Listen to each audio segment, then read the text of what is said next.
ರಾಜ್ಯ ಪೌರಸೇವಾ ನೌಕರರ ಸೇವಾ ಸಂಘದ ನೂತನ ರಾಜ್ಯಾಧ್ಯಕ್ಷರ ಪದಗ್ರಹಣ ಸಮಾರಂಭ ಗಂಗಾವತಿಯಲ್ಲಿ.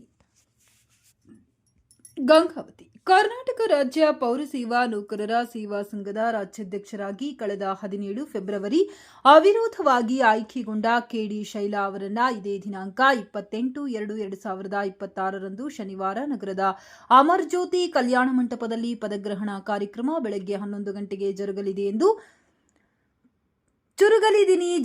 ಎಂದು ರಾಜ್ಯ ಸಂಘಟನಾ ಕಾರ್ಯದರ್ಶಿ ರಗಡಪ್ಪ, ಗಂಗಾವತಿ ತಾಲೂಕು ಅಧ್ಯಕ್ಷ ವಹೀದ್ ಖಾನ್, ಉಪಾಧ್ಯಕ್ಷ ನಾಗರಾಜ್ ಹಾಗೂ ಖಜಾಂಚಿ ರಾಮಣ್ಣ ಹೇಳಿದರು. ಬುಧವಾರದಂದು ಪತ್ರಿಕಾ ಭವನದಲ್ಲಿ ಸುದ್ದಿಗೋಷ್ಠಿ ನಡೆಸಿ ಮಾತನಾಡಿ, ಈ ಹಿಂದೆ ಕನ್ನಡ ಸಾಹಿತ್ಯ ಪರಿಷತ್ತಿನ ಸಮ್ಮೇಳನಕ್ಕೆ ಆಗಮಿಸಿದ ಕೆಡಿ ಶೈಲಾ ಅವರು ಅಲ್ಲಿನ ಅಚ್ಚುಕಟ್ಟು ವ್ಯವಸ್ಥೆಯನ್ನ ಗಮನದಲ್ಲಿಟ್ಟುಕೊಂಡು ಪದಗ್ರಹಣ ಸಮಾರಂಭವನ್ನು ಗಂಗಾವತಿಯಲ್ಲಿ ಆಯೋಜಿಸುವಂತೆ ತಿಳಿ ಹೇಳಿದ ಹಿನ್ನೆಲೆಯಲ್ಲಿ ಸಮಾರಂಭವನ್ನು ಆಯೋಜಿಸಲಾಗಿದ್ದು, ಸಂಘದ ಸಂಸ್ಥಾಪಕ ರಾಜ್ಯಾಧ್ಯಕ್ಷ ನೂರುಲ್ಲಾ ಖಾನ್ ಬಿ ಬಾಬು ಸೇರಿದಂತೆ ಪೌರಾಡಳಿತ ಸಚಿವರು, ಇಲಾಖೆಯ ಉನ್ನತ ಅಧಿಕಾರಿಗಳು, ಶಾಸಕರು, ಸಂಸದರು, ನಗರಸಭೆಯ ಮಾಜಿ ಅಧ್ಯಕ್ಷರುಗಳು, ಸದಸ್ಯರು, ಪೌರಾಯುಕ್ತರು, ತಹಶೀಲ್ದಾರರು ಸೇರಿದಂತೆ ರಾಜ್ಯಾದ್ಯಂತ ಪೌರಸೇವಾ ನೌಕರರ ಸೇವಾ ಸಂಘದ ಅಧ್ಯಕ್ಷ ಮತ್ತು ಪದಾಧಿಕಾರಿಗಳು ಪದಗ್ರಹಣ ಸಮಾರಂಭದಲ್ಲಿ ಭಾಗವಹಿಸಿ ಯಶಸ್ವಿಗೊಳಿಸಬೇಕೆಂದು ಮನವಿ ಮಾಡಿದ ಅವರು, ಈ ಸಂದರ್ಭದಲ್ಲಿ ಪೌರಸೇವಾ ನೌಕರರು ಹಾಗೂ ಗುತ್ತಿಗೆ ಆಧಾರದಲ್ಲಿ ದುಡಿಯುವ ವರ್ಗದವರು ಅನುಭವಿಸುತ್ತಿರುವ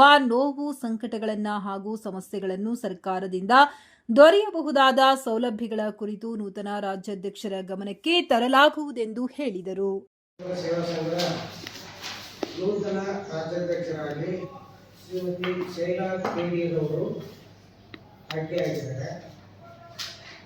ಅವರ ಪದಗ್ರಹಣ ಕಾರ್ಯಕ್ರಮವನ್ನು ಗಂಗಾವತಿಯ ಅಮರ್ಜ್ಯೋತಿ ಫಂಕ್ಷನ್ ಹಾಲ್ನಲ್ಲಿ ಪದಗ್ರಹಣ ಕಾರ್ಯಕ್ರಮವನ್ನು ಇಟ್ಕೊಂಡಿದ್ದೀವಿ.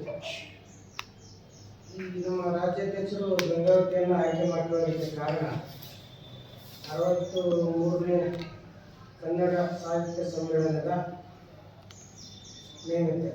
ಆ ಕಾರ್ಯಕ್ರಮದಲ್ಲಿ ಅತಿಥಿಗಳಿಗೆ ವಿಶೇಷವಾಗಿ ನಾವು ಗಂಗಾವತಿಯವರೇನು ವಿಶೇಷ ಆತಿಥ್ಯ ಮಾಡಿದ್ದೀವಿ, ಆ ಎಲ್ಲವನ್ನು ಪರಿಗಣಿಸಿ ಗಂಗಾವತಿಯನ್ನೇ ಆಯ್ಕೆ ಮಾಡಿದ್ದಾರೆ.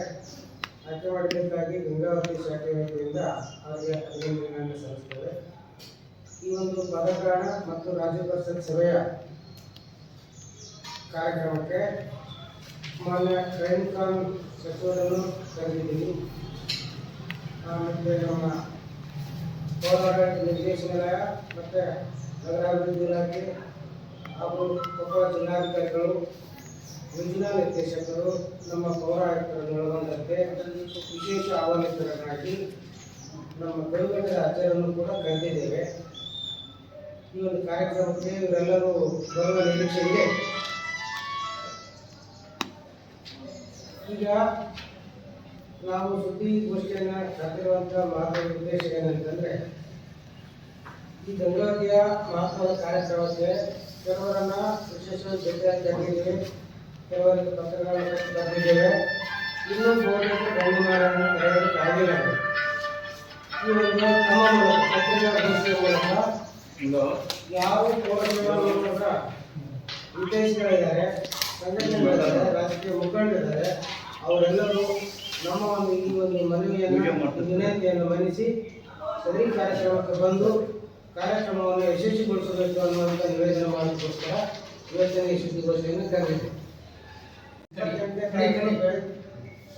ದಿನಾಂಕ 28/2/2026 ಶನಿವಾರದಂದು ಬೆಳಗ್ಗೆ 11 ಗಂಟೆಗೆ ನಮ್ಮ ರಾಜ್ಯಾಧ್ಯಕ್ಷರ ಪದಗ್ರಹಣ ಕಾರ್ಯಕ್ರಮ ಇರುತ್ತೆ. ಮಧ್ಯಾಹ್ನದ ನಂತರ ರಾಜ್ಯ ಪರಿಷತ್ ಸಭೆ ಇರುತ್ತೆ. ಸೇವಾ ನೌಕರರ ಹಲವಾರು ಬೇಡಿಕೆಗಳಲ್ಲಿ ಪ್ರಮುಖವಾಗಿ ದಿನಗೂಲಿ ನೌಕರರ ಕ್ಷೇಮಾಭಿವೃದ್ಧಿ ಅಧಿನಿಯಮದಲ್ಲಿರ್ತಕ್ಕಂಥ ನೌಕರರನ್ನು ಸಕ್ರಮಗೊಳಿಸಬೇಕು.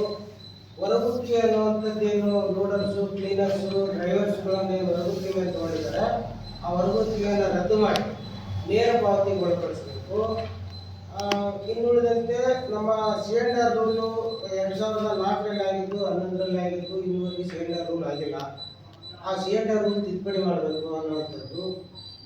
ಮತ್ತು KGID ನಮ್ಮ ಎಲ್ಲ ಪೌರಸೇವಾ ನೌಕರರಿಗೆ ವೈದ್ಯಕೀಯ ವಿಮೆ ಅಥವಾ ಚಿಕಿತ್ಸೆಯ ಬಗ್ಗೆ ರಾಜ್ಯಾಧ್ಯಕ್ಷರು ಆ ಬಗ್ಗೆ ವಿಷಯ ಮಂಡನೆ ಮಾಡಿ ಸರ್ಕಾರದ ಗಮನಕ್ಕೆ ತರುವವರಿದ್ದಾರೆ. ಒಟ್ಟು 19 ಬೇಡಿಕೆಗಳು ನಮ್ಮ ಈಗ ಪ್ರಸ್ತುತ 19 ಬೇಡಿಕೆಗಳನ್ನು ನಾವು ಸರ್ಕಾರಕ್ಕೆ ಆ ದಿನ ರಾಜ್ಯ ಪರಿಷತ್ ಸಭೆಯಲ್ಲಿ ಮಂಡಿಸಿದ್ದೇವೆ. ಆಮೇಲೆ ಉಪಾಧ್ಯಕ್ಷ ಸರ್ ಅವರು ಸೇಫ್ಟಿ ಮೆಷರ್ಸ್ ನಾವು ಏನು ಕೇಳಿದ್ವಿ ಅದಕ್ಕೊಂದು ಹೆಚ್ಚಿಗೆ ಒದಗಿಸಿದ್ದಾರೆ. ಈ ಕಾರ್ಮಿಕರಿಗೆ ಮನವೊಲಿಸೋದು ಭಾಳ ಕಷ್ಟ ಆಗಿಬಿಟ್ಟಿದೆ ಸರ್. ಊಟ ಕೇಳ್ರಂದ್ರೆ ನಾನು ಇಳಿಸಲ್ಲ ಅಂತ, ಹ್ಯಾಂಡ್ ಗ್ಲೌಸ್ ಕೇಳ್ರಂದ್ರೆ ಸಾಕಾಗಲ್ಲ ಅಂತ. ಈಗ ಸ್ವಲ್ಪ ಒಂದು ಹಂತಕ್ಕೆ ಬರ್ತಾ ಇದೆ ಸರ್. ಆ ಬಗ್ಗೆ ಅವೇರ್ನೆಸ್ ಮೂಡಿಸಿ ಅದನ್ನು ಮಾಡುವಂಥ ಕೆಲಸ ನಾವು ಮಾಡ್ತೀವಿ. ಎಲ್ಲ ಯೂಸ್ ಮಾಡುವಂಥ ಮಾಡ್ತೀವಿ. ಮೇಡಮ್ ಅವರ ಫಲಪ್ರಾಣ ಕಾರ್ಯಕ್ರಮವನ್ನು ಇದೇ ದಿನಾಂಕ 28/2/2026 ಅಮರ್ ಜ್ಯೋತಿ ಫಂಕ್ಷನ್ ಹಾಲ್ನಲ್ಲಿ ಫಲಪ್ರಾಣ ಕಾರ್ಯಕ್ರಮ ಆಯೋಜನೆ ಮಾಡಿದ್ದಾರೆ. ಈ ಕಾರ್ಯಕ್ರಮಕ್ಕೆ ನಮ್ಮ ರಾಜ್ಯ ಸಂಘಟನಾ ಕಾರ್ಯದರ್ಶಿಗಳು ಹೇಳಿದಂತೆ ಕೆಲವೊಂದು ಗಣ್ಯ ಮಾನ್ಯರನ್ನು ನಾವು ಖುದ್ದಾಗಿ ಭೇಟಿಯಾಗಿದ್ದೀವಿ. ಕೆಲವು ಪತ್ರಗಳ ಮೂಲಕ ಮಾಡಿದ್ವಿ, ಕರೆಗಳನ್ನು ಮಾಡಿದ್ವಿ. ಅದೇ ರೀತಿಯಾಗಿ ಯಾರು ಅಭ್ಯರ್ಥಿ ಭಾವಿಸದೆ ಈ ಒಂದು ಪತ್ರಿಕಾ ಮಾಧ್ಯಮದ ಮುಖಾಂತರ ಎಲ್ಲರೂ ಈ ಕಾರ್ಯಕ್ರಮದಲ್ಲಿ ಭಾಗವಹಿಸಿ ಈ ಒಂದು ಸಭೆಯನ್ನು ಯಶಸ್ವಿಗೊಳಿಸಬೇಕಂತ ಎಲ್ಲರಲ್ಲಿ ನಾವು ವಿನಂತಿ ಮಾಡಿಕೊಳ್ತೇವೆ. ರಾಜ್ಯ ಅಧ್ಯಕ್ಷರಾಗಿ ಆಯ್ಕೆಯಾಗಿರುವ KD ಶೈಲಾ KD ಅವರಿಗೆ ಗಂಗಾವತಿ ಶಾಖೆಯಿಂದ ಸ್ವಾಗತ. ಹಾಗೂ ನಾನಾ ಜಿಲ್ಲೆಗಳಿಂದ ತಾಲೂಕುಗಳಿಂದ ಶಾಖೆಗಳಿಂದ ಆಗಮಿಸುತ್ತಿರುವ ಎಲ್ಲ ಶಾಖಾ ಅಧ್ಯಕ್ಷರು ಉಪಾಧ್ಯಕ್ಷರು ಆಗಮಿಸಿ ಎಲ್ಲ ನಿಮ್ಮ ಪೌರ ಕಾರ್ಮಿಕರು ಸಿಬ್ಬಂದಿ ವರ್ಗದವರಿಗೆ ಎಲ್ಲರಿಗೆ ಕರ್ಕೊಂಡ್ಬಂದು ಗಂಗಾವತಿಯಲ್ಲಿ ಇದು ಏನು 28ನೇ ತಾರೀಕು ಪದಗ್ರಹಣ ಕಾರ್ಯಕ್ರಮ ಇದೆಯಲ್ಲ, ಪೂರ್ವಭಾವಿ ಸಿದ್ಧತೆಗಳನ್ನು ಎಲ್ಲ ನಮ್ಮ ಶಾಖಾ ವತಿಯಿಂದ ಅಚ್ಚುಕಟ್ಟಾಗಿ ನಿರ್ವಹಿಸಿಕೊಳ್ತೀವಿ. ಎಲ್ಲರೂ ಆಗಮಿಸಿ ಈ ಕಾರ್ಯಕ್ರಮವನ್ನು ಯಶಸ್ವಿಗೊಳಿಸಬೇಕು.